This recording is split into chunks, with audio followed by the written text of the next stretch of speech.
I'ma smoke weed for the rest of my life. You can find me post. All right, what's up, YouTube? We are in the grow. As you can tell, these are looking a little dry, and the reason for that is we are going to go over how to water Coco Coir today.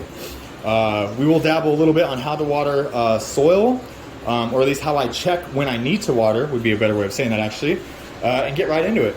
So, I want to cover different scenarios, primarily Coco focused, but I'll try to throw in some other scenarios as well, so that way it helps out more people, hopefully. So if you're in smaller pots to start with, because that's where we all start, right? I don't care if your container is plastic, fabric, a bag, a solo cup, a water bottle, I don't care. Whatever it is, if it's a small container, the chances are your best way to check this is the most common result you're gonna see on any Google search or YouTube video search, and that's to pick the shit up, right? Pick it up, see how it feels. I know that answer sucks. A lot of people don't want that. I hated it when I first looked at it as well. That's why I know that it shows up on searches, because I used to search it myself. So I'm gonna go into that a little bit, kind of how I learned to learn how to pick up, tell by feel, right?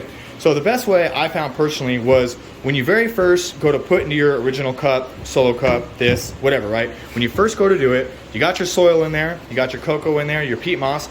The medium doesn't matter in small containers. The method picking up doesn't affect it, right? So whatever your medium is, whatever your container is, whatever, get it in there, get your seed in there, get your clone in there, get whatever it is that's gonna be in there, put it in there. Before you water it, pick it up. Try to, think about how that feels, all right?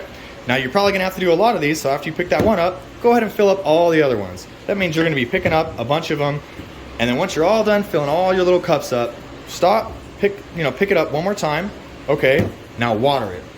Water it until it's fully good, done and watered. Do a full watering, a little runoff at the bottom and everything, whatever it takes, right? Once it's fully watered, and then it's not running off or anything anymore, grab it, pick it up again. See how that feels. And if you can, try to pick it up the same way each time. You pick it up like this, because then it's easier to get used to that, specific way. Two-handed, one-handed, whatever it is, right? Consistency is key here. Pick it up, see if you can tell the difference. If you're new, you'd probably be like, yeah, it's heavier, but only a little bit. Go over to one of your empty, one of your dry ones, pick it up. Okay, now go back, pick up the wet one again. You're like, okay, now I can kind of tell the difference. Now you got a lot of them that you're gonna water. Every time you water one, and you set it down, go ahead and pick up the dry one again. Do it a bunch of times if you need to. Do it to every single one, and then you're done. And then the next day, pick them up again. Do I need to water this? I don't know, it's hardly lighter, I can't really tell. Well, wait, does the top still look wet? Wait a little bit longer. And pick it up every single day. Pick multiple up every single day until you can feel the difference. And you will probably feel it a lot sooner than you notice, than you think you would. Usually within a couple days, you'll be able to tell the difference. If not the first day, by doing so many, pick up and set downs. It's kind of like practice, right? It's gonna, that's what makes perfect. You probably won't be able to feel it the first time around, but after doing it a bunch of times, you'll know.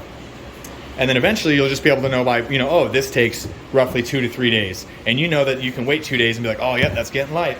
And you'll just know. Now when you get into larger pots, it may be a little bit more of an issue because you might not be able to pick this up. It might be too heavy for you, or you might be underneath a scrog net or a trellis net or something similar that will prevent you from physically picking this up. Now if you're in a fabric pot, you can probably squeeze the bottom of it like I like to do, reach down and literally squeeze. I can feel that this is damp inside and cold, but my fingers are dry. That's an indicator that I know the bottom's dry enough that it probably needs to be watered. You can also look at the top, which if you're in cocoa like I am right here, this is dry enough to need watering for cocoa. So that's telling me it's a little dry up there, that's telling me it's dry down there, that means I know it's dry right here. I can go with either one of these, but if I got both of them, I know for a fact it's dry here.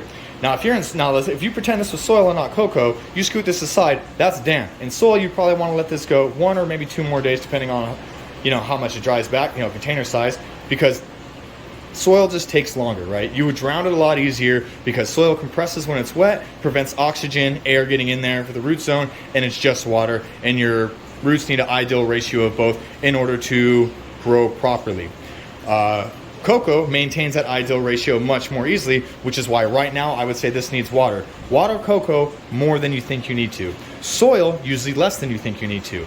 And if you're new to cocoa and you're doing it and you're scared to know if you need to water it yet, you're like, I don't know, it kind of looks wet, it kind of looks dry, I'm not sure. You know what? Go ahead and water it. If it's been 1 or 2 days, screw it, water it. Water it just like you normally regular water, not a little baby water, the whole normal watering till it runs out the bottom. Worst case scenario is you get a little bit of wilting, which is fine, more so in cocoa than it is in soil because cocoa has more of a forgiveness to it, right? it may wilt from drowning, but it bounces back a lot quicker. It stays aerated much more better, because it is more like sponge-like, right? It opens up opposed to compacting down, allowing more oxygen in, allowing that, ratio of air or oxygen specifically to water for that good root zone development, for explosive growth, which is why, it's known as kind of like the medium between a soil and hydro grow, because it literally is right down the center, not as fast as grows with this, not as slow of a dry back as that. So right in the middle. So that's kind of the best ways to figure it out. Cocoa is going to be, more forgiving, a lot faster drying, so keep that in mind. If you're making the switch, you're going to be watering this much more often. Don't be scared to overwater, because it's a little bit harder to do so. You can always stick your finger in, like I used to do with soil. For example, I used to stick my finger about an inch and a half down, or inch to 2 inches down. If it was slightly damp, I'm like, okay, probably needs to be watered. If it's wet, don't water it, right? And you can have to learn with that as well. But that's kind of a trick, similar to when people stick those probes in there, or little meters. I'm just not a fan of those. I don't even really like sticking my finger in there that much, because I feel like I'm ruining the roots, when it gets too big. But that's the update. That's the little, tips and tricks, little how-tos on watering Coco Coir. If you have any questions or concerns, please drop them in the comments. I'll try to get to all of them if I can. If you have your own ways of doing it, put those down there as well for other people to read, because there's lots of ways to tackle this. My way is not the only way for sure, and maybe whatever you say can help somebody else out as well. But until then, I'm going to go ahead and end it here and say peace out, YouTube. And as always, guys, happy growing. For the rest of my life, see, I'm in love with Mary Jane.